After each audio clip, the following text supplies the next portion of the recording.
answers when I'm actually talking to the person than when I'm like answering a typed out question.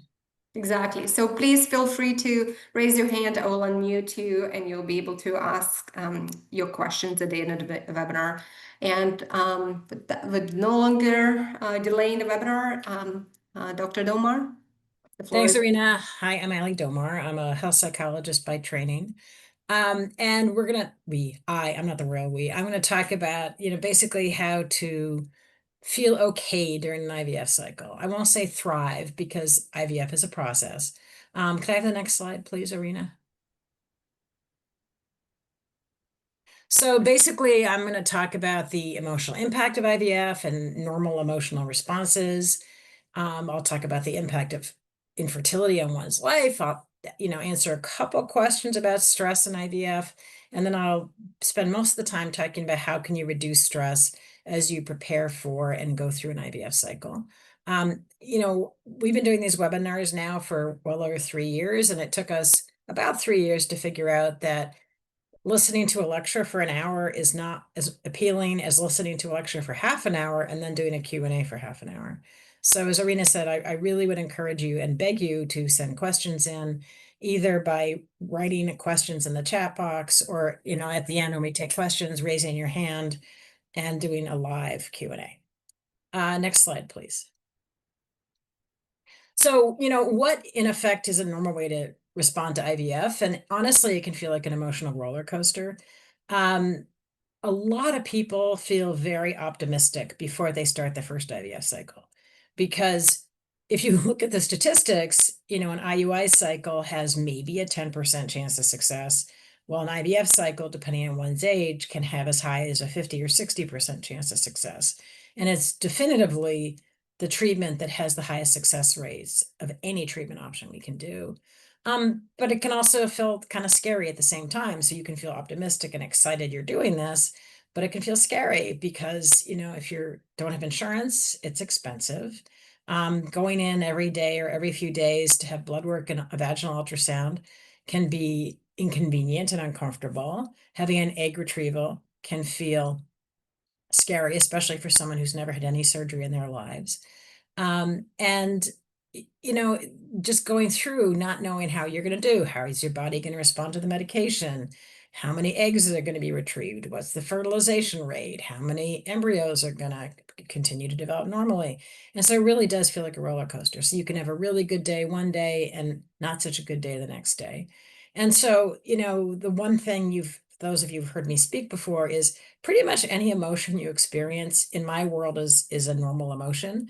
I've been counseling patients going through infertility treatment for 37 years. And in fact, when I first got into the field, the success rates from IVF were 5%, and you had to have a laparoscopy to retrieve your eggs. So it was general anesthesia and surgery for an egg retrieval.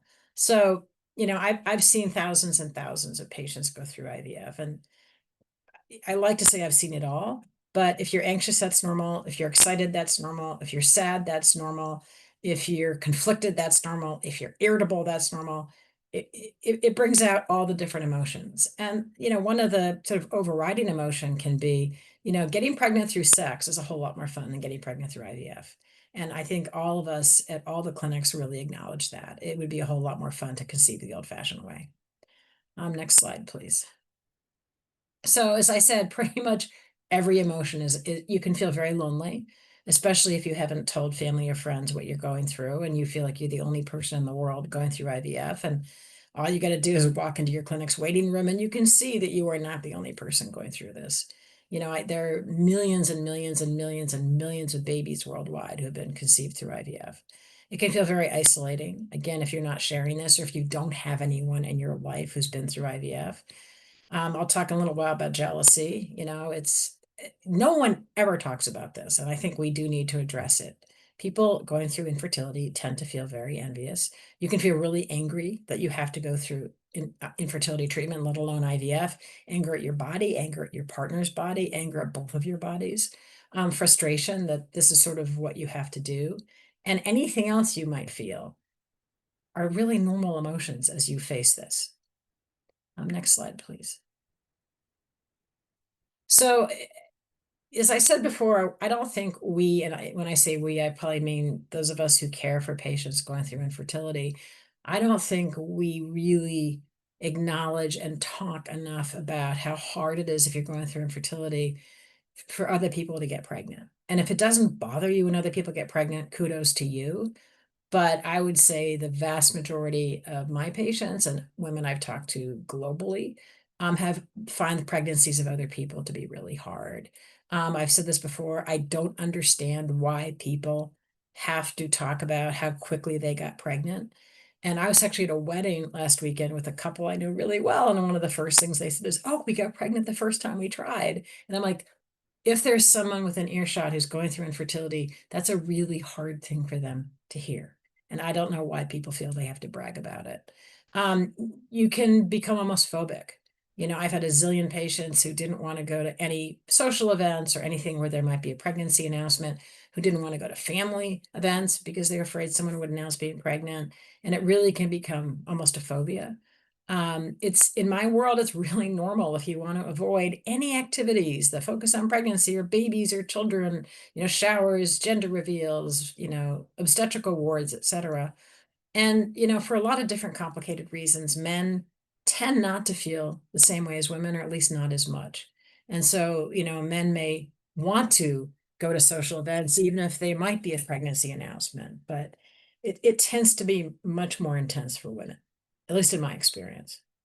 Next slide, please. So I have to take my glasses off because this is very small writing. So these are the suggestions that I've given to my patients over the last, 3.5 decades.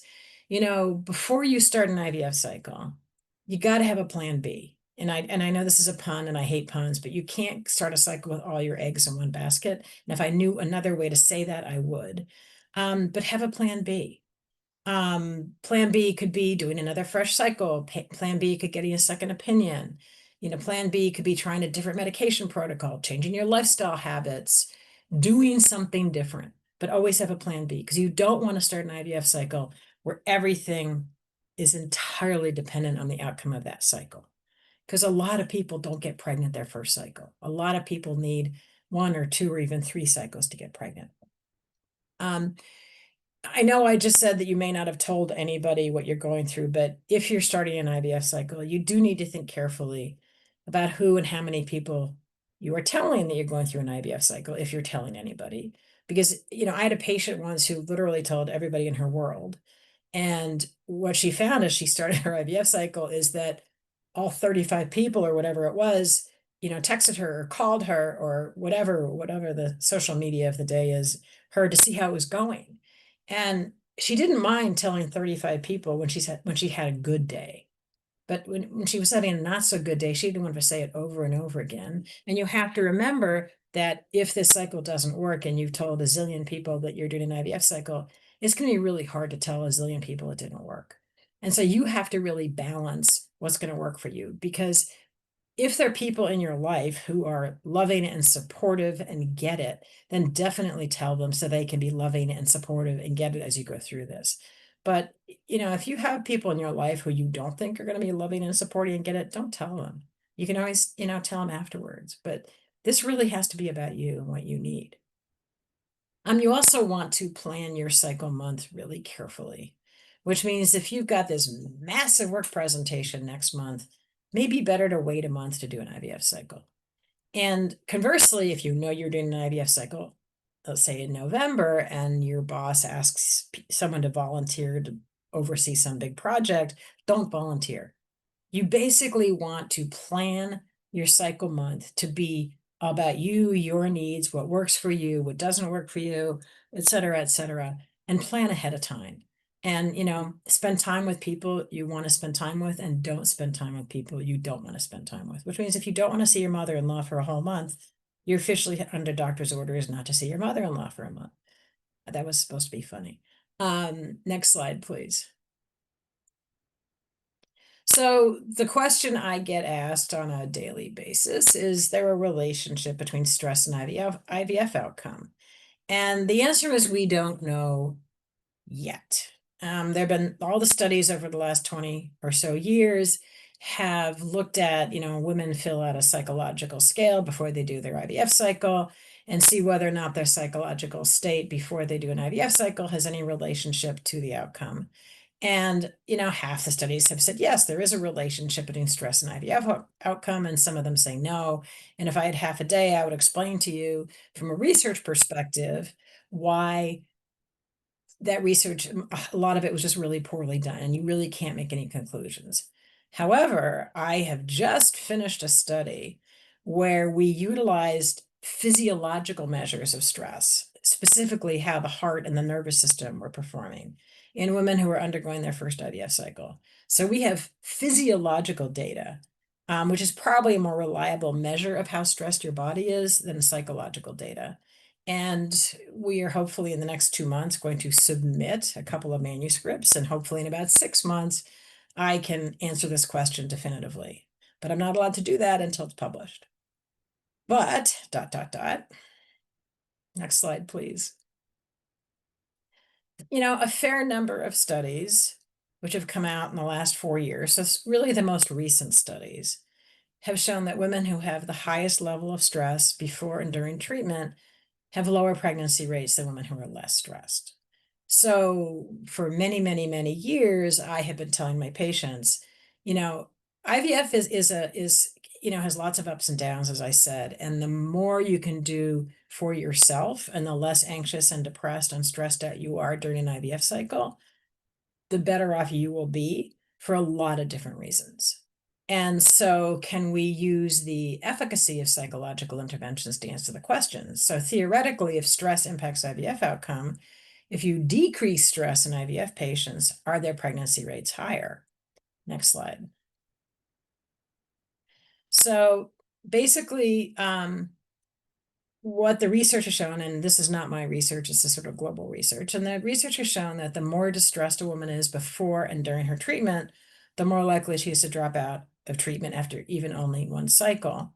But the other question is, can psychological interventions decrease dropout rates? And I can tell you that there have been a number of studies with IVF patients where they did go through specific psychological interventions, and their pregnancy rates were much higher. I did a randomized controlled trial with first-time IVF patients who went through a mind-body program for infertility.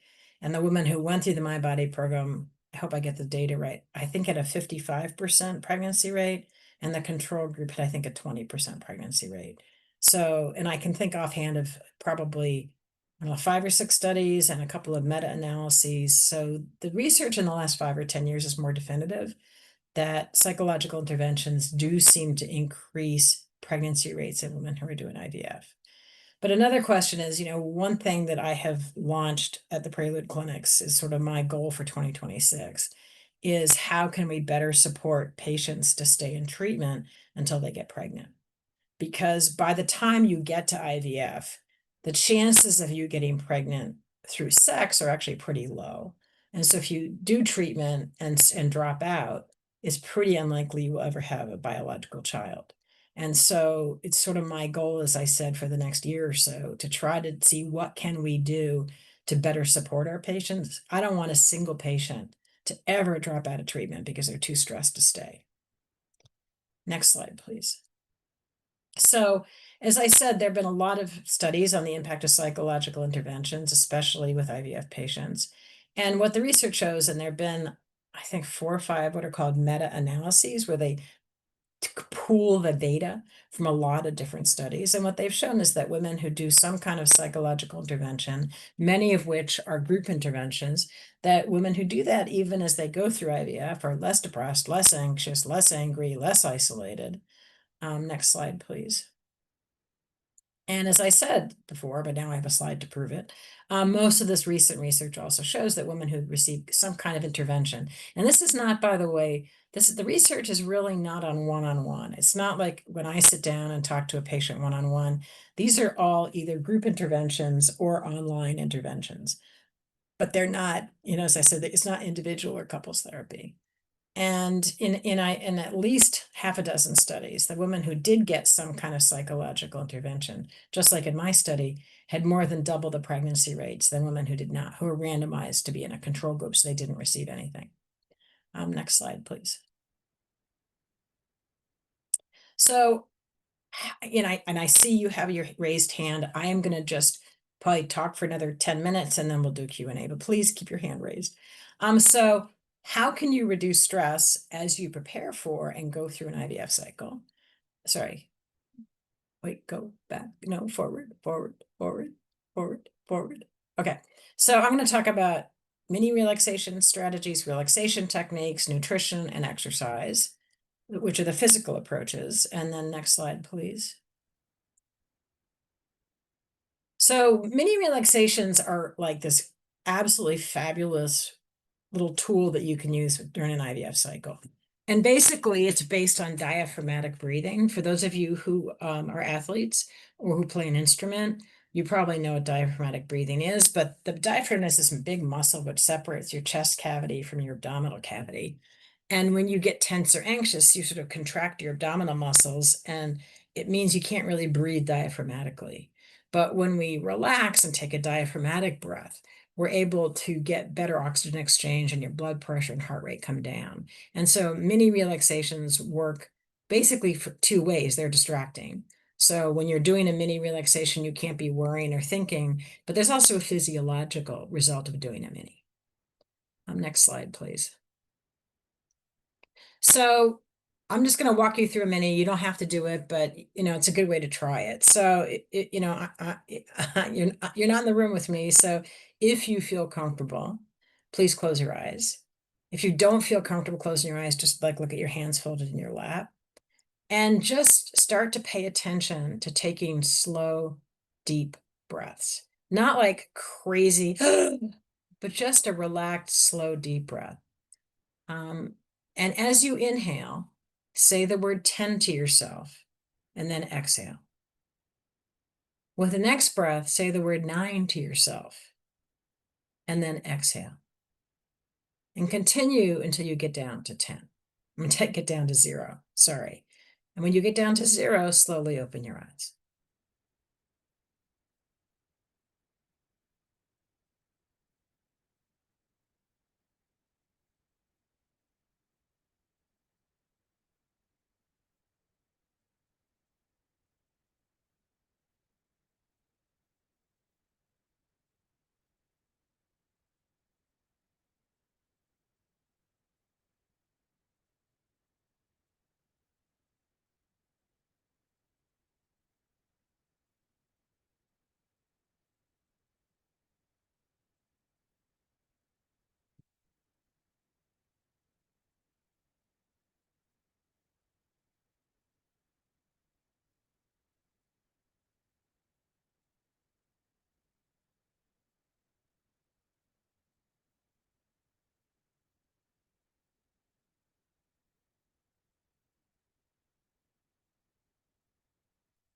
And hopefully now you might feel a little more relaxed than you did 10 breaths ago.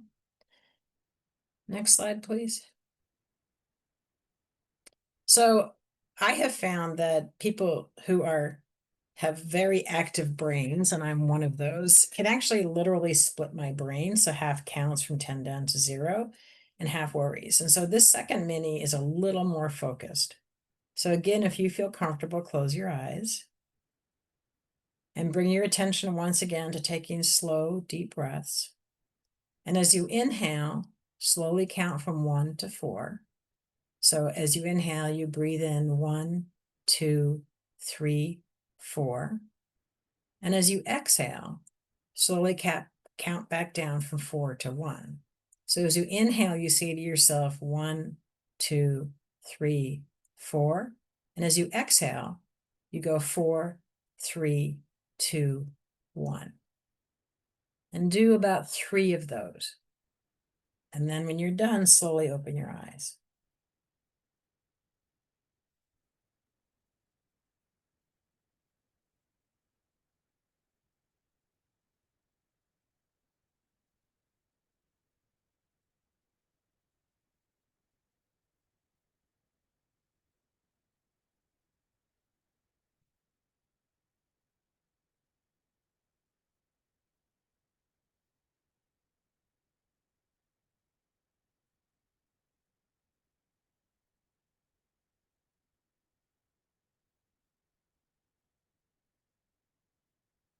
I personally find this mini to be more focused, and it actually makes me feel more relaxed. But minis are amazing. Next slide, please. So again, I'd like you to, if you feel comfortable, you can close your eyes. And if you don't, just look at your hands in your lap. And once again, bring your attention to taking slow, deep breaths. And as you inhale, take in a slow, deep breath. Hold it for a count of 3. After you exhale, hold it for a count of 3. And do this a minimum of 3 times. So as you inhale and hold it and count to 3. Then exhale and count to 3. And do that 3 times.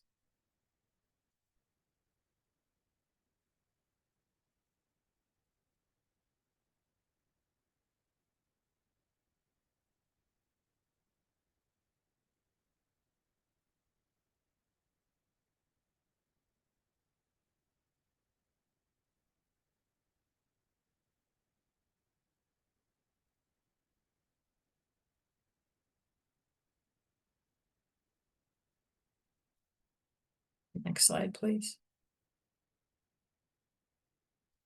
So honestly and truly, I think of all the things I've ever taught any of my patients, I think minis are probably the most helpful, because you take your lungs everywhere you go, no matter where you are, no matter what you're doing, you can do a mini. I do them during meetings. I do them at red lights. And just think of all the situations that kind of push your button. So there are 2 times that you could do a mini, or that I'd recommend you do a mini. One is when you tune into the fact that you're anxious. And most of us don't tune into our bodies often enough, but when you're aware that you're anxious, if you're driving and the traffic's really bad, or you're sitting in the clinic waiting for an appointment, or going to the bathroom the last week of your cycle, if you tune into the fact that you're anxious, just do a mini. For an IVF cycle, it's really great to do a mini before and during injections, before and during blood tests, before and during ultrasounds, but also start identifying situations that make you anxious and do a mini ahead of time. So think about what pushes your button. And, if driving makes you stressed, do a mini before you even turn on the ignition. Do a mini when you see traffic. Do a mini before, as I said, and during injections, ultrasound, blood work. Before you pick up the phone to call your doctor, before you check out social media, et cetera, et cetera. So do minis when you tune into the fact that you need one, and identifying situations that make you anxious. And if you're about to start or you're in the middle of an IVF cycle, I'm really encouraging you to do minis as often as you can, because they really do work. And I could, again, give you 1,000 stories of examples, but they really do work. They really help you feel better, more in control, and less anxious. Next slide, please. So relaxation techniques, there are probably 1,000 or more relaxation techniques, all of which elicit the relaxation response, which is basically the physiological opposite of the fight or flight response. The ones that people talk about the most often are things like meditation and progressive muscle relaxation and deep breathing and mindfulness and imagery. Probably the easiest way to learn a relaxation technique is to download one of the popular apps, like Calm or Happify or Insight Timer. I think there are a zillion different apps that have relaxation techniques. And honestly, I still use an app to do relaxation because I really like having someone guide me. It makes my mind wander less. Plus, I use the Calm app, and I really like the fact they have British people leading relaxations because I like listening to British accents. But just, you have to pick and choose the ones that are going to work for you. That's really important. Next slide, please. So why do a relaxation technique, ideally on a daily basis? You're actually going to feel more relaxed and less anxious during and immediately afterwards. So that's important, because in general, people's anxiety is elevated when they go through treatment. And after a couple of weeks of practice, you'll experience what's actually called the carryover effect, which means you start feeling more relaxed and less anxious throughout the day. And so, if you get headaches when you're stressed, or you get palpitations when you're stressed, or if your stomach hurts when you're stressed, what you're going to find after a couple of weeks is you're just not going to have these symptoms. You're going to start sleeping better. You're going to be less tired. You're going to be less irritable. There's been a ton of research on this, and it really does work. Next slide, please. So as I said, some of the symptoms of the carryover effect include, less insomnia, fewer headaches, fewer GI symptoms. I actually did a study with a grad student. We actually showed that women who had PMS who did simply a relaxation technique every day, had fewer and less intense PMS symptoms, less shortness of breath. I mean, basically, any symptom you have that is made worse by stress or caused by stress is going to get better if you do a regular relaxation practice. Next slide, please. So the key is really to pick a technique that works for you. Not everyone can meditate. Not everybody likes yoga. It's a really personal preference. And so, a lot of these apps give you like a 7-day free trial. And I would just do that 7-day free trial and try a bunch of different techniques and find a few that work for you. Next slide, please. So nutrition, honestly, if I had $1 for every patient that said, oh, I have to eat pineapple, or I can't eat pineapple, or I have to eat McDonald's French fries. And I swear to God, it's some McDonald's executive who started the whole thing about having to eat McDonald's French fries after a transfer. As you're going through infertility, there are no bad foods, there are no magic diets that increase fertility. The real goal here is to eat really good food. It's what your grandmother told you to eat. It's fruits and vegetables and whole grains and lean meats and, all that good stuff. I can tell you, and this is not a popular piece of advice, that being at a normal, healthy weight, ideally a BMI between 20 and 25 or 20 and 27 is crucial. Being too thin or being obese decreases your odds, even with IVF, in men and women. So, eat well. I wouldn't worry so much about your BMI per se. I would focus as you're approaching treatment on just eating really good food. Next slide, please. So what I recommend, or not what nutritionists recommend, since we're all human beings and because IVF can be stressful, is to eat in what's called the 80-20 way. So 80% is the good stuff, the fruits and vegetables, the fish, all that stuff. And 20% might be the stuff you're craving. So, if you want to have a couple cookies after dinner, that's your 20%. Next slide, please. Eating an 80-20 plan actually combats the what the hell effect. So the what the hell effect is, if you're generally pretty careful about what you eat and you have, Greek yogurt with berries for breakfast and you have a salad with dressing on the side for lunch, and then someone brings in muffins or cookies or brownies and you have a muffin or a cookie or a brownie, you will then have a good chance of experiencing the what the hell effect. Oh, what the hell? I've already had, I've already blown what I'm doing. I'm going to have fettuccine Alfredo and Haagen-Dazs. So it's a problem because what people often do is they don't eat anything sweet or savory for 4 days. And after 4 days, they eat a bag of chips or a box of cookies. If you follow the 80-20 plan, you will not have the what the hell effect. It's much healthier to eat cookies a day, to eat 2 cookies a day than to eat a box of cookies every 4 days. Next slide, please. So exercise, there's been a huge amount of controversy about this. No one has actually ever done a randomized controlled trial. So any advice you get about exercise is not based on the highest level of research. I've tried to do the highest level of research and I can't get funding for it.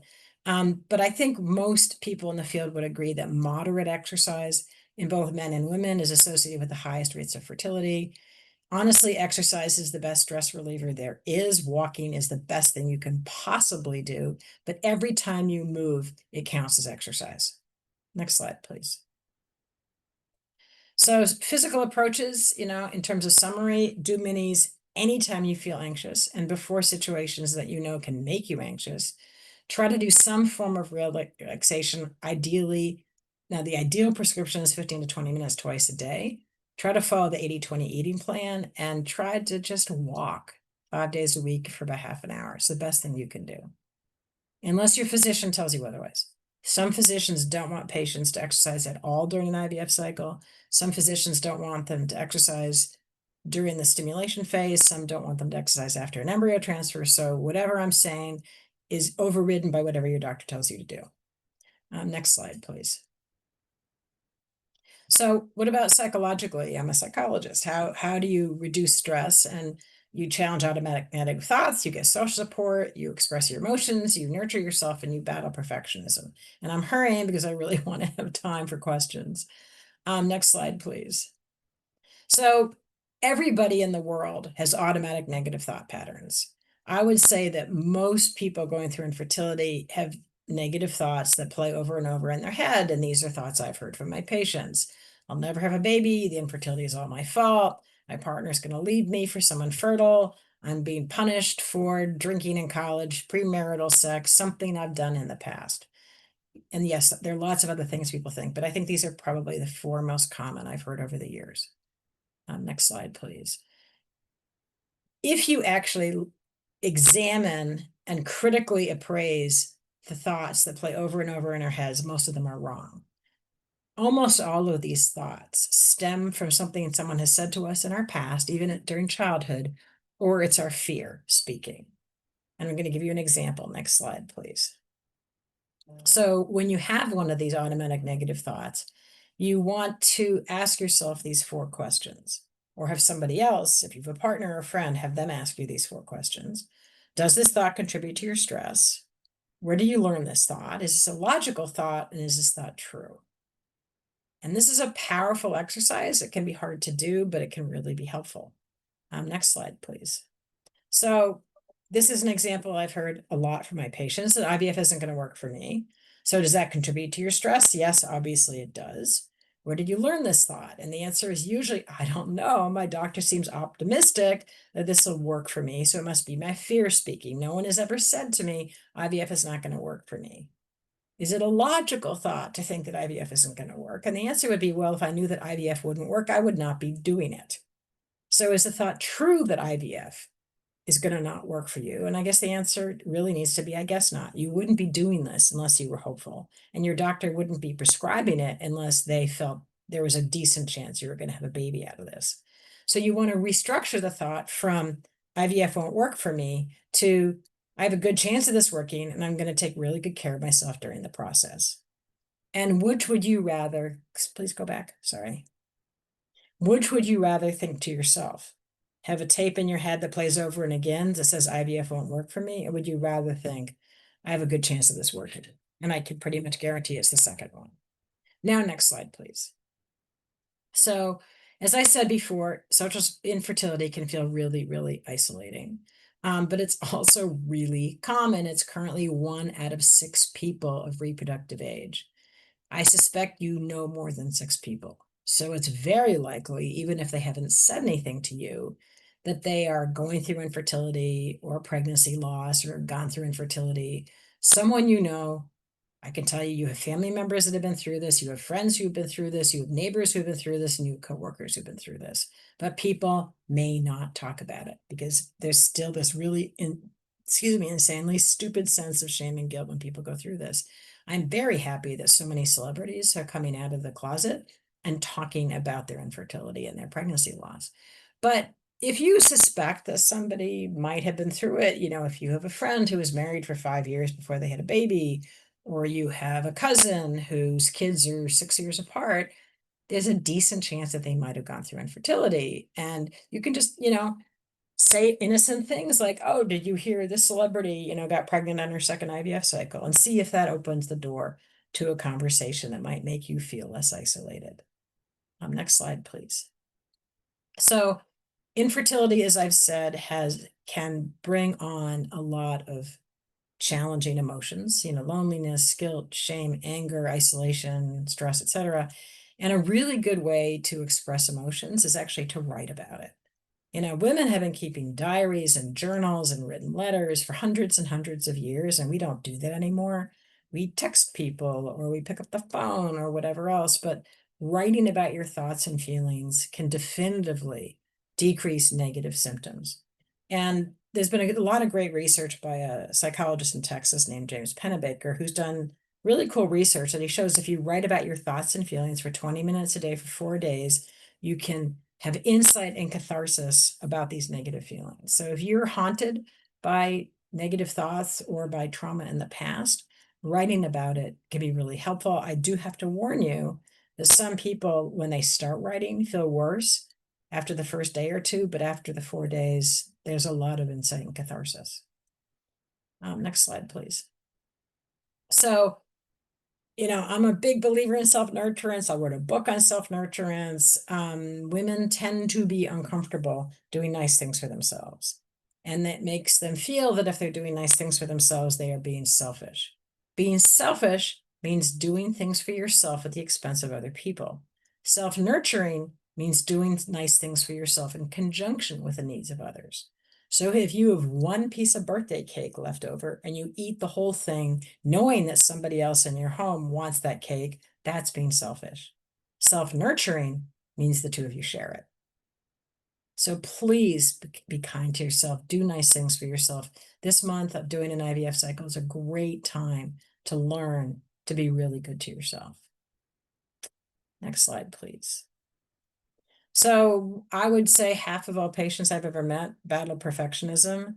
There is nothing wrong with wanting to be a good daughter, good wife, good friend, good employee, good family member, good housekeeper. I don't like the word housekeeper, by the way. When I was doing these slides, I was trying to think of another word for housekeeper, but I couldn't think of another word, and I probably should have just gone to ChatGPT and figured it out. But you know what I mean. Someone whose home looks nice. Anyway, pick the things that you want to be good at. You don't have to be good at everything you do. I can tell you, we painted our house, and it took us 7 years to put the pictures back up because I just don't care that much about how my house looks, but I care a lot about other aspects of my life. Next slide, please. So, as I said, trying to be perfect in everything you do can lead to a lot of anxiety and a lot of self-criticism and a lot of negative self-talk. So what you want to do, as I said, is choose the areas of your life where you want or need to excel. And you know what? Just be good enough for everything else. As I said, my home is, I like the expression cluttered but clean. But plan to be incredibly self-nurturing as you prepare for and undergo your cycle. Next slide, please. So in summary, stress relieving psychological approaches challenge automatic negative thought patterns and restructure them to be logical and true. And sometimes this is really hard to do. Try to find other people to confide in about your infertility, ideally with someone who's been through it or someone who's going through it, so you feel less alone. Keep a journal or diary to express any negative thoughts or struggles you're having. Nurture yourself without guilt. And yes, you get to eat the birthday cake. Battle your own perfectionistic tendencies, focus on what you need to be good at and really try to take the best possible care of yourself and ask others to take good care of you too. Next slide, please. So questions and answers. So I would far prefer to do questions live, and I see that Ma has their hand raised. So I will definitely do live questions, and I'm hoping people have posted questions in the chat. But we've just launched a new Ask Allie email address. And so if we don't have time to answer your question today, just post the question to Ask Allie at inceptionllc.com, and I promise you I will email you back within a week. So do I click on view or do you click on view? Arena. Just a moment. Actually, I'll stop sharing so we can see. Okay. Maya, you can unmute yourself and ask your question live.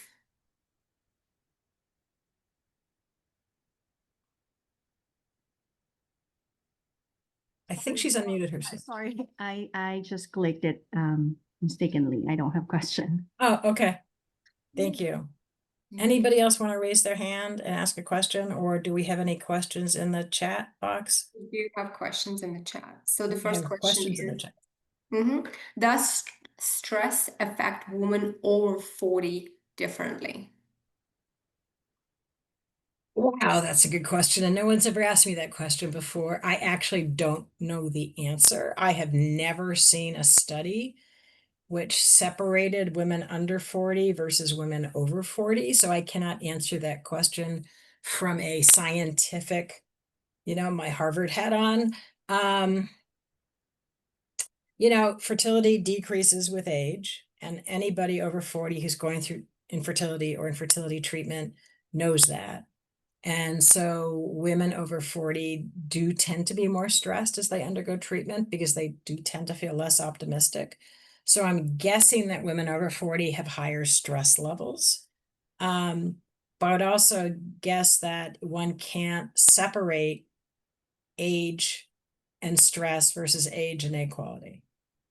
So I'm guessing women over 40 are more stressed, but I don't know if there's a bigger impact on their fertility. That's a really good question. I'm gonna have to think about that more. But right now, I'd have to say we just don't know. Thank you, Ali. But The thank you next, for stumping me completely. the next question is, what do we do when we feel like we've lost one another and let one another down, or even resentment towards intimacy with feelings of such heavy stress to get pregnant? So, infertility is really tough on a couple, and it's really tough on one's sex life. I think I did a webinar kind of recently on how to reconnect in a relationship during infertility. Didn't I do that recently, Irina, like within the last couple months? So we have a library of the last 3 years of webinars, and maybe Irina can send people the link to those webinars since I don't have it. Yeah, if you are experiencing strain in your relationship and especially strain in your sex life, it's very normal. It's very hard to go through infertility because men and women or two members of a same-sex couple are not going to feel the same way at the same time. I have never I've had a I've seen patients for 37 years. I've never seen a couple who were in the same place at the same time. And so one member of the couple is always feeling like their partner is holding them back, and the other member is feeling that they're being pushed into treatment they're not ready to undergo. And just you have to go into this knowing that you guys are not going to be on the same page a lot of the time. And so sometimes it means, waiting a little while for your partner to catch up. Sometimes it means availing yourself of a counselor. And, every infertility clinic has a relationship with a mental health professional. If you are not in a clinic at this time, or actually must be if you're interested in IVF, you can certainly ask your nurse or your physician who they would refer patients to. You can also, the American Society of Reproductive Medicine has a website from the mental health professional group, and I think there are over 700 mental health professionals in the US and I think Canada who specialize in reproductive counseling, which is what I do. It's really important. It's nothing to be ashamed of. This is rough on a couple. It's rough on your sex life because, when you first are in a relationship, sex is fun and spontaneous and intimate and pleasurable.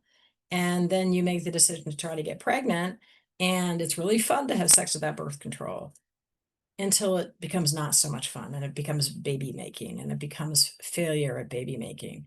I wish I could tell you that your sex life will return to normal after infertility, but no one knows the answer to that either because so many patients end up getting pregnant, and having a pregnancy and having a baby are brutal on one's sex life as well. So we will never know. I mean, most couples do not report 10 years after, a relationship has started that their sex life is the same as it was when they first got together.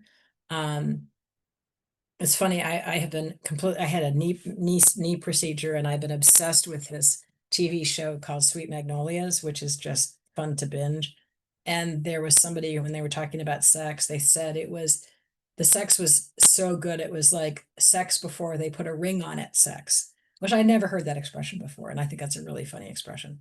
But I would advise you to open communication, listen to the webinar that I did on couples relationship and communication, and talk to your clinic about, maybe even one session with a therapist can get you guys both back on this on good, happy footing. Thank you, Ali. The next question is, I think, I'm actually excited to hear your answer. Uh-oh. Um, any advice on friends and family that don't respect your boundaries around seeing or talking about babies?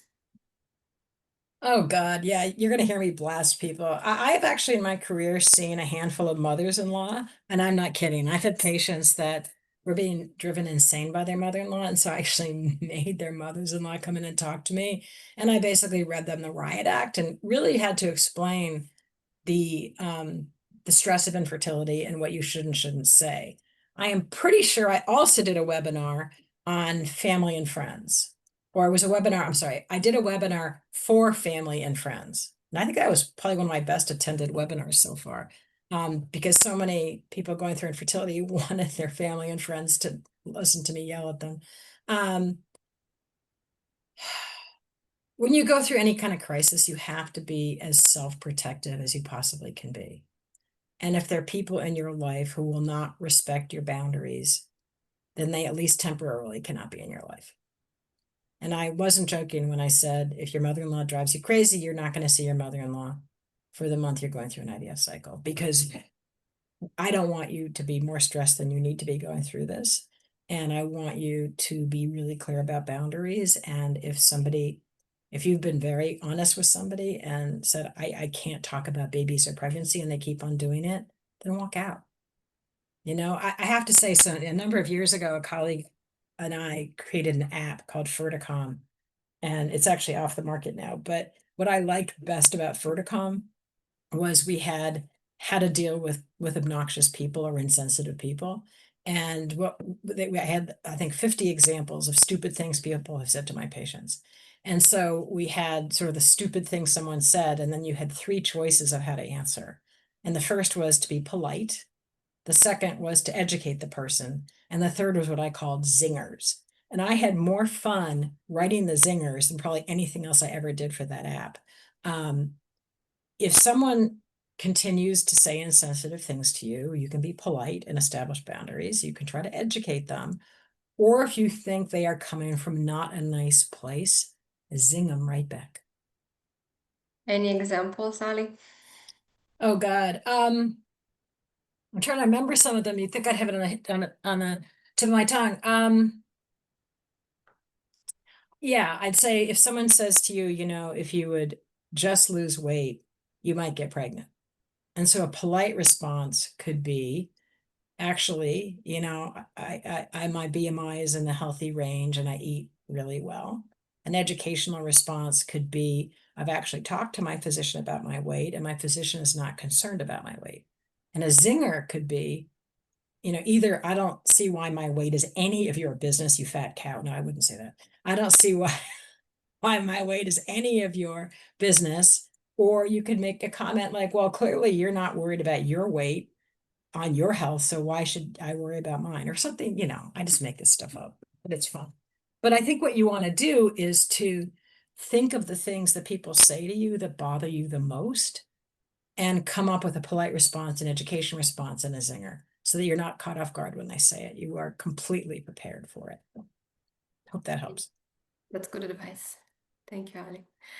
The next question is, does one-on-one clinical counseling lead to the same increased positive outcomes as the group therapy you talked about? Another really good question. There has been almost no research on one-on-one counseling and pregnancy rates. There's actually, I think, been almost no research on one-on-one counseling and emotional improvement. As I said before, I can't think of a single study in the last 10 years that looked at the impact of one-on-one counseling. I mean, it's much more cost effective to do interventions in a group setting, not only because, in an hour I could treat 16 people and not one, but also anyone going through infertility, it's really great to be with other people who get it. And so groups are really wonderful. And since COVID, obviously, everything has switched to online interventions. And so pretty much every study that I've seen that, has pretty recent data has been either in a group setting or an online digital application.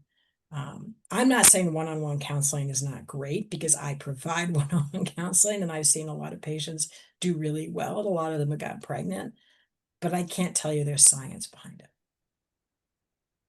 Thank you. Next question is self-esteem issues when it comes to being the partner with the infertility issues like Indo. Any advice on building back up that self-confidence, feeling like your body is fighting against you? Well, I think we all have to remember that the World Health Organization has defined infertility as a disease. This is a disease. And endometriosis is an autoimmune disease. Polycystic ovarian syndrome is a disease. I mean, infertility is a disease. And, if you wouldn't be ashamed or have poor self-esteem if you get diabetes or something like that, from a logical way, this shouldn't affect your self-esteem as you go through infertility. But the problem is most of us assume we're going to be fertile and think that all we have to do is throw away the birth control and we'll achieve a pregnancy. And so, of course, it's going to impact your self-esteem. You know, women and men both report they feel less feminine, they feel less masculine if there's a male versus a female factor. It's sort of like perfectionism, I would say, is try to focus on what you're really good at rather than judging yourself by your or your partner's fertility. It's a disease. We just have to accept that. Thank you. The next question, it's quite medical, so I'm not sure if you'll be able to answer, but I'll read it for you, Ali, and maybe you can direct patient to the right avenue. But Okay. patient experienced 3 chemical pregnancies within past year, and given that the AMH is below 1 and the FSH is around 14 at the age of 35, how could IVF help this patient to improve chances of achieving successful pregnancy? I can answer that. Just be aware I'm a psychologist and I'm not an infertility specialist. So I'm telling you this from a psychological perspective. Fertility and IVF treatment, you need to have a healthy egg and a healthy sperm to achieve pregnancy. Younger women who have high FSH or low AMH tend to have fewer eggs. And when you're 35, in our world, that's young. So you tend to have fewer eggs, but the eggs you have are probably higher quality than someone who's 45, for example. And so, you know, if you have a low AMH and or a high FSH and you try to get pregnant on your own, you're trying with basically 1 egg a month. It's maybe 2. With IVF, they are going to try to stimulate your ovaries to produce more eggs. Now, with a low AMH and or a high FSH, you're probably going to produce fewer eggs than somebody who has different numbers. But at 35, you're more likely that your eggs are probably of a better quality. And so if you, for example, do an IVF cycle and get 6 eggs, that's 6 times the chances of having a baby than if you're trying on your own. I hope that makes sense. Thank you. The next question is, any advice for those patients who is going through the first IVF round, but having it canceled due to poor responses, managing stress and how to hold the hope as well in the same time? So, you know, believe it or not, about 20 to 30%, or at least it used to be 20 to 30% of people who started IVF cycles didn't have a great response to the medication. And sometimes these cycles are canceled. And a lot of patients are not aware that their cycle could be canceled. And, you know, the reason they're canceled is because if you have, I think it usually is having, you need to have at least 3 follicles of a good size for it not to be canceled. They don't want to put you through the time and the expense and the, you know, the emotional whatever of doing a retrieval if they aren't going to retrieve enough eggs to make it sort of worth your while. And so frequently, if they cancel an IVF cycle, they'll sort of convert you to an IUI cycle. And people get pregnant sometimes from the conversion to an IUI cycle. If they cancel your IVF cycle because of poor response, you know, this is a chance for you to sit down with your physician and see what their plans are for your next cycle, because there are lots of different medication protocols. They're different medicines. They can increase dose, they can decrease dose, they can try different medications. And a lot of times, if the first cycle is canceled because of poor response, with a different, what they call a low responder protocol, they can actually get more eggs the second cycle. Thank you. I'll combine 2 questions together in the next couple of minutes. But question here: how do you remain hopeful when you had several failed cycle and you feel like you need to manage your expectations about future cycles? How do you remain hopeful? Well, the fact they're even considering doing another cycle means there's hope. It may be buried, and you may not be aware of the hope, but it's got to be there, because if you didn't have hope, you wouldn't be contemplating another cycle. Again, I think talking to your physician and sort of seeing if you can shake things up a little bit and feeling like, oh, it's a new protocol, or it's different doses of protocol, or I'm trying something different, can help increase your sense of hope. As I said, also having a plan B. is a really good idea. And when I talked earlier, by the way, about getting a second opinion, I didn't mean necessarily going to a different clinic or going out of state or whatever else. I mean, I was at a clinic in Boston for 20 years and I knew all the physicians. And sometimes you have a physician you like, but then a different physician does your retrieval or transfer and you like that doctor better. And it's really okay to switch doctors within a clinic, or it is in most clinics. I mean, I think most physicians would agree they'd rather you stay within the clinic if you like the clinic and see one of their colleagues than have you switch to a different clinic. And sometimes just getting a fresh, I remember many times having my patient who had done a couple cycles with one of the physicians I worked with switch to a different physician and they got pregnant the first cycle. Because sometimes having a pair of eyes that look at things a little differently, who practice a little differently, can make the difference. Thank you. So the next question, I actually combined both questions from the same patient into one. So, how can couples stay hopeful throughout their fertility journey while supporting each other emotionally, especially when they cope with the feelings and setbacks in a very different ways? Well, I think it's great that you want to help and support each other. I think it's hard to do that when you're not in a good place. And I actually remember years ago, and I know this isn't relevant. Years ago, I was seeing a couple and they were going through infertility, but they both went through life crises at the exact same time. One of them lost a parent and one of them was in a terrible accident. And they were both expecting the other person to support them. And I remember the image I had was that they were both in a pit looking for the other person to throw them a lifeline. And I think when you're feeling like you're really struggling, it's really hard to support your partner who's also struggling. And so that's a time to, talk to a family member, talk to a friend, talk to a clergy member, talk to a therapist, maybe one-on-one or maybe as a couple. Because it's really hard when you're both in crisis to really help the other person. And I think acknowledging that is really important. And to say, look, I love you and I really want to support you, but I'm empty. Like I'm running on empty right now. And I want us both to feel better and we need to find support from each other, but maybe more importantly from other people. Thank you. Are there any online support groups over Zoom, preferably if you can recommend something, Ali? Yeah, Resolve, which is the National Infertility Organization, so their website is resolve.org.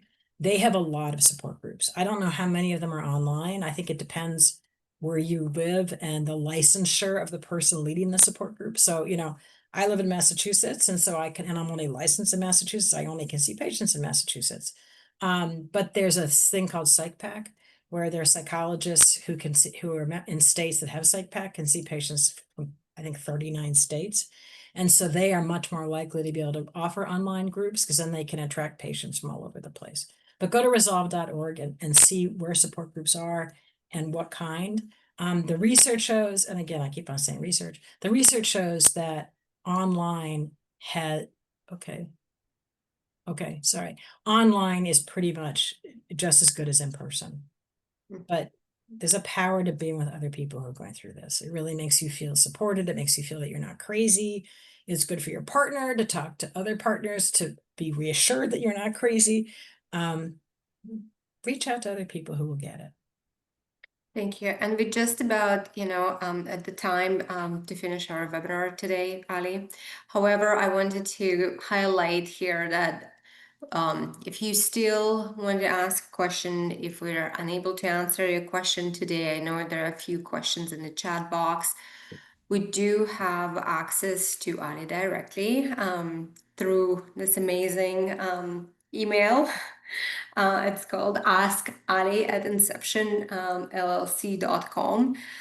She will be able to answer all the remaining questions and any other questions that might come up throughout your very personal and deeply emotional journey. So I'm also working with Irina to do more on social media. So you can also, I don't know how one finds things on YouTube or Instagram because I'm too old to know about this stuff, but we're going to be adding more content. Is that the expression over the next few weeks, right? That is correct. And Arena just told me I have 1,500 likes after my first posting on TikTok, was it? Yes, TikTok. I'm very excited about that. I'm feeling very popular. Anyway, please ask questions, and I should have some time tomorrow to answer questions, and if not, I'll answer them by next week. Wonderful. And we will send the library. I actually have a YouTube channel where all our webinars are now being hosted. So I'll send this link after the webinar to everybody, and feel free to watch any other webinars. There's a great deal of amazing information that is Thank you, Arena, for coordinating this. Absolutely. Thank you, everyone, and have a great evening. Bye, everybody. Bye-bye.